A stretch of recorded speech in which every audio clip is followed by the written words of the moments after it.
अधिक से अधिक ध्यान करने से हमें अधिक से अधिक विश्व शक्ति मिलती है। हमारी चेतना सूक्ष्म शरीर का रूप धारण करके बहुत तेजी से घूमने लगती है, जिससे हरकतें बढ़ने लगती हैं। इन हरकतों के बाद हमारा सूक्ष्म शरीर भौतिक शरीर से बाहर आने लगता है। ये दोनों शरीर चांदी जैसे डोर से जुड़े रहते हैं।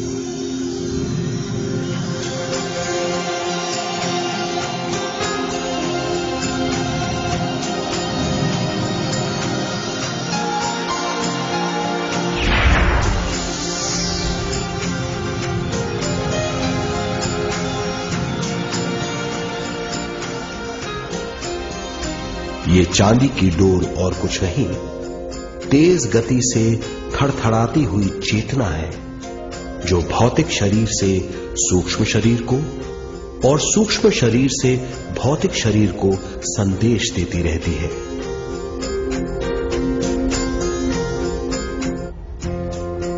और इस तरह हम अंतराल का सफर तय करते हैं।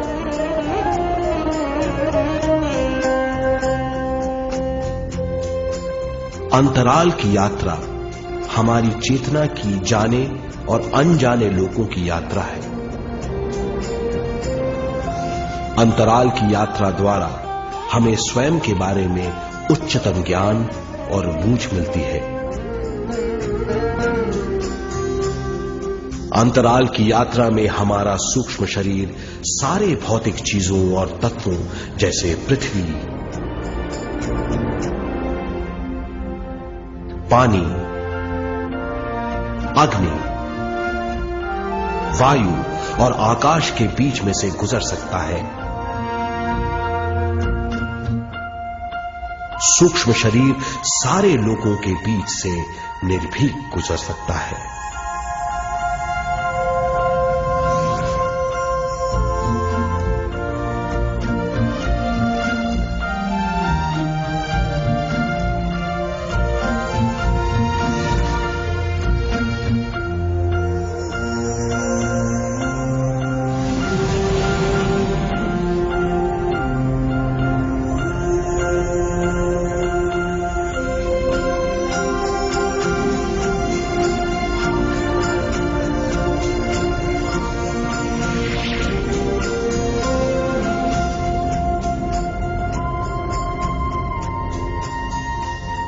ध्यान करने वाला व्यक्ति अपने शरीर से बाहर आकर अपने भौतिक शरीर को देख सकता है।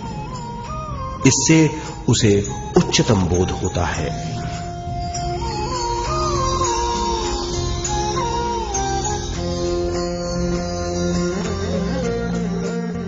वो समझ पाता है कि वो शरीर मात्र नहीं, बल्कि शरीर में रहता है। ये एक गहन बोध है। हर किसी को अंतराल की यात्रा का अनुभव करना चाहिए। अधिक से अधिक यात्रा करने से हमारी सीमाएं खत्म हो जाएंगी। हम जान जाएंगे कि हम असीम हैं। केवल इसी अनुभव के द्वारा हम जान जाएंगे कि हम ही चेतना हैं। हम जान जाएंगे कि हम असीम हैं। हम जीवन का नया विस्तार जान जाएंगे।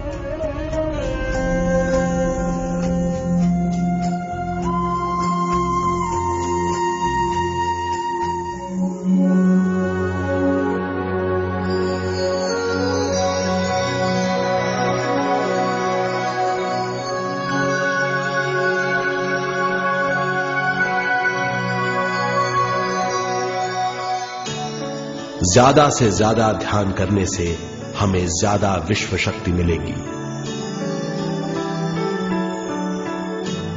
विश्व शक्ति द्वारा अपने हर काम में क्रियाशील होने की हमारी क्षमता बढ़ती है। शरीर, मन और स्वयं से ज्यादा क्रियाशील होने से हम हर स्थिति को पूरी तरह समझ पाते हैं। ये समझ और कुछ नहीं, ज्ञान है।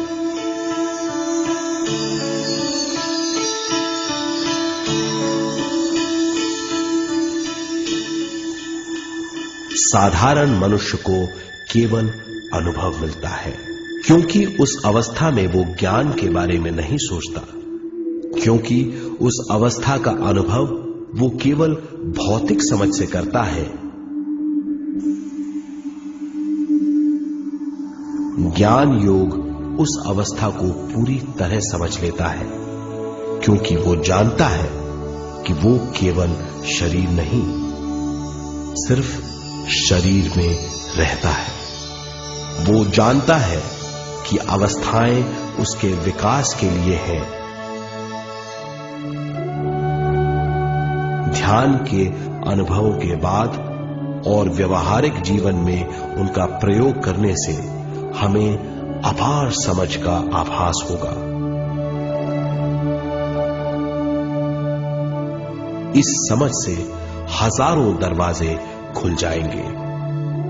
ये दरवाजे हमारे जीवन की नई उपलब्धियों का नया विस्तार करेंगे।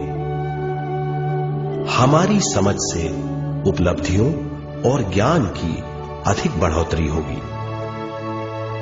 इससे हमारी चेतना का विस्तार होगा, जो और कुछ नहीं बल्कि विवेक की उपलब्धि है। इस विवेक का अनुभव कुछ ऐसा होगा जैसे वो हजारों सुनहरी पत्तियों वाला कमल है।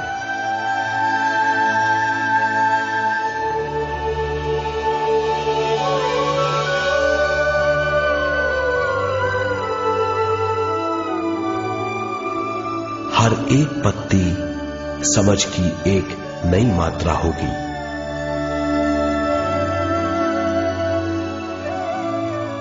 ज्यादा से ज्यादा मात्रा में समझने के बाद हमें दूसरे लोगों की मौजूदगी ज्यादा से ज्यादा समझ में आ जाएगी। इस समझ से हम जान जाएंगे कि मृत्यु कभी नहीं होती।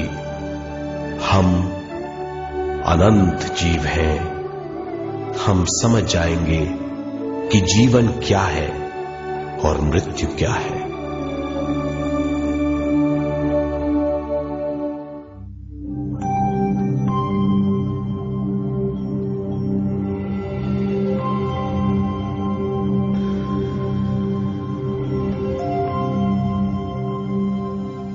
हम इस धरती पर विश्व चेतना की एक कण के रूप में आते हैं।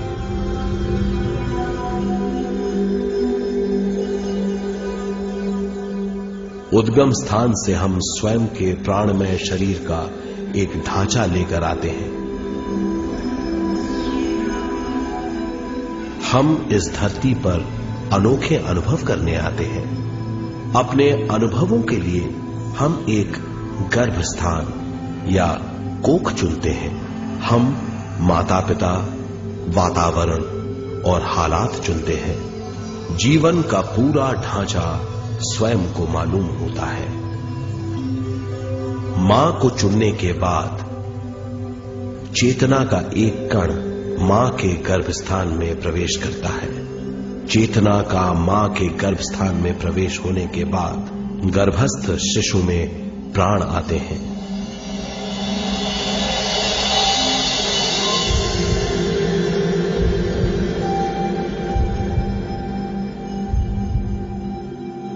प्राणमय शरीर में विश्व शक्ति के हिसाब से और उनके कारणों से प्राकृतिक शरीर बनने लगता है। चेतना बारंबार उद्गम स्थान में आती रहती है और जब तक पहली सांस आती है,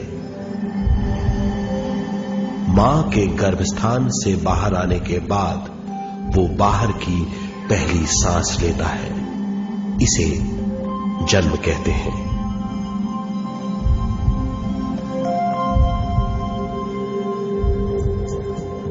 पहले दिन से 7 वर्ष तक हमें उद्गम स्थान का आभास रहता है।